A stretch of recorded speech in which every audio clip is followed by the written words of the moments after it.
अगर आपको सालाना $12 मिलियन माने करीबन 30 करोड़ रुपए की नौकरी दी जाए, जिसमें आपका एकमात्र काम यह देखना हो कि लाइट हाउस की रोशनी ठीक से जल रही है या नहीं, तो क्या आप इसे स्वीकार करेंगे? पहली नज़र में यह किसी सपने से कम नहीं लगता। न कोई बॉस रहेगा, न काम का दबाव, बस समुद्र की शांति और खूबसूरत नज़ारे। आप चाहें तो आराम से सो सकते हैं, जब चाहें उठ सकते हैं, मछली पकड़ सकते हैं और समुद्र के बीच एक अलग दुनिया का अनुभव कर सकते हैं। लेकिन इस नौकरी की सबसे खतरनाक सच्चाई यह है कि यह दुनिया की सबसे जोखिम भरी नौकरियों में से एक मानी जाती है। जुमान लाइट हाउस समुद्र के बीचों बीच स्थित है।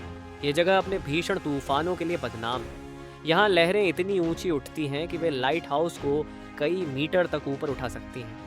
लाइट हाउस के आसपास कोई नहीं रहता, कोई इंसानी आवाज नहीं होती, बस हर ओर अकेलापन और प्रकृति का रौद्र रूप।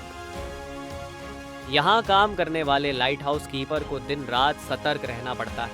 यहाँ तक कि अगर तूफान की एक बड़ी लहर आ जाए और लाइट हाउस के प्रवेश द्वार को डुबो दे, तो बाहर निकलने का कोई रास्ता नहीं होता। ऐसा ही एक भयावह दृश्य तब सामने आया जब एक रेस्क्यू ऑपरेशन के दौरान एक लाइट हाउस कीपर तूफान में बह गया था। अगर लहरें लाइट हाउस को पूरी तरह घेर लेती तो उसकी जान जाना तय था। अब सवाल ये उठता है कि आखिर ये लाइट हाउस बनाए ही क्यों गए। आइए जानते हैं लाइट हाउस के ऐतिहासिक महत्व और उनके निर्माण की कहानी। लाइट हाउस कीपर का काम जितना आसान दिखता है, उतना ही खतरनाक भी है। जुमान लाइट हाउस में काम करने वालों को कई मुश्किलों का सामना करना पड़ता है। अकेलापन और मानसिक तनाव। इस नौकरी में कोई साथ देने वाला नहीं होता। महीनों तक इंसानों से कोई बातचीत नहीं होती, जिससे मानसिक तनाव और अकेलापन बढ़ सकता है। भीषण तूफान। समुद्र के बीच स्थित होने के कारण जुमान लाइट हाउस पर अत्यधिक तीव्रता वाले तूफानों का खतरा रहता है। लहरें इतनी ऊंची उठती हैं कि वे पूरे टावर को हिला सकती हैं। सीमित संसाधन। यहाँ भोजन और पानी की आपूर्ति सीमित होती है।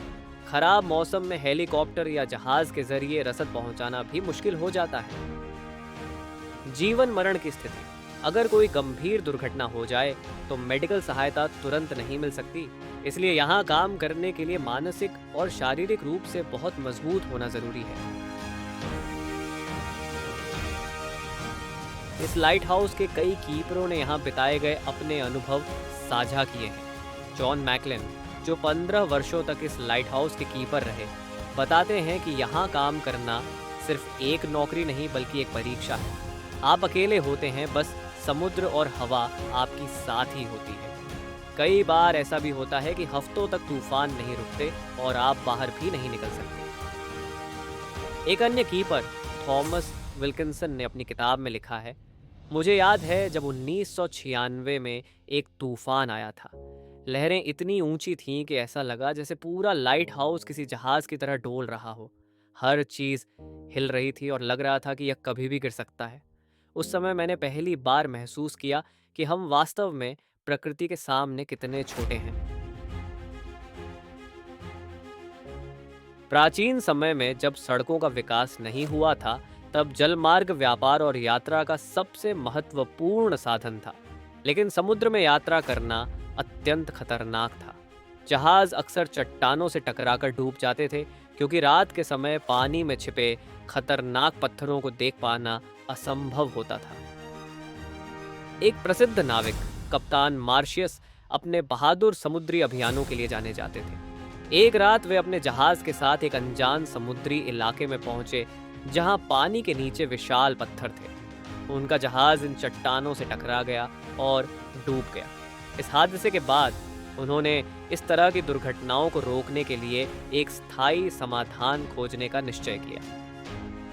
प्राचीन मिस्र में भूमध्य सागर के किनारे स्थित अलेक्जेंड्रिया एक महत्वपूर्ण बंदरगाह था। इस शहर के शासक किंग फिलाडेल्फियस ने अपने साम्राज्य के समुद्री व्यापार को सुरक्षित बनाने के लिए एक बड़े प्रकाश स्तंभ माने लाइट हाउस के निर्माण का आदेश दिया।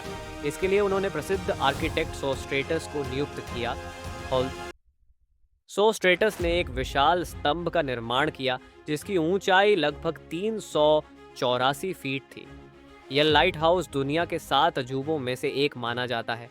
इसके शीर्ष पर एक बड़ी आग जलाई जाती थी, जिसे तेल और लकड़ी से जलाया जाता था, जिससे जहाज़ों को रात के अंधेरे में मार्गदर्शन मिल सके। समय के साथ लाइट हाउस की तकनीक में सुधार हुआ। शुरू में आग, मोमबत्तियां, गैस लैंप और तेल के लैंप का उपयोग किया जाता था, लेकिन बिजली के आविष्कार के बाद लाइट हाउस में इलेक्ट्रिक बल्बों का उपयोग किया जाने लगा। 19वीं शताब्दी में फ्रांस के भौतिक विज्ञानी और इंजीनियर फ्रेस्नेल ने एक विशेष प्रकार के लेंस का आविष्कार किया, जिसने लाइट हाउस की रोशनी को और अधिक केंद्रित और तेज बना दिया। इस तकनीक के कारण अब लाइट हाउस की रोशनी मीलों दूर से भी देखी जा सकती थी।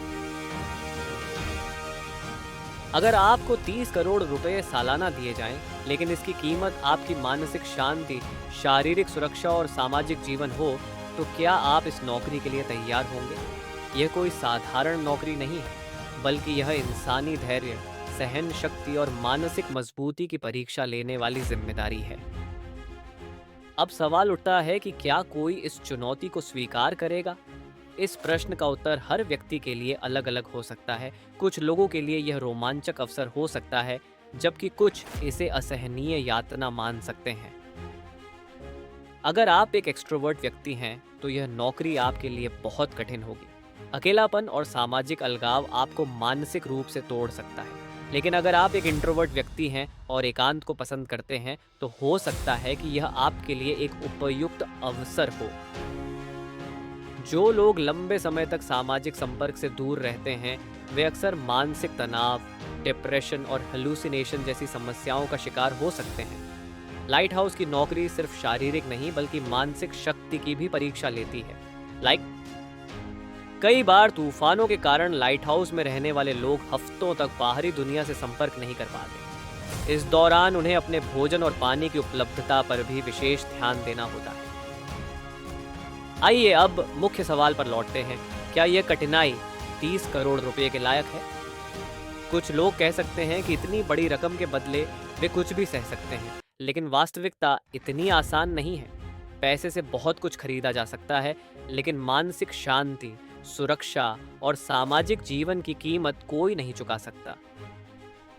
यदि आप इस नौकरी को स्वीकार करते हैं, तो इसका मतलब होगा कि आपको अपने मानसिक स्वास्थ्य, सुरक्षा और रिश्तों से समझौता करना होगा।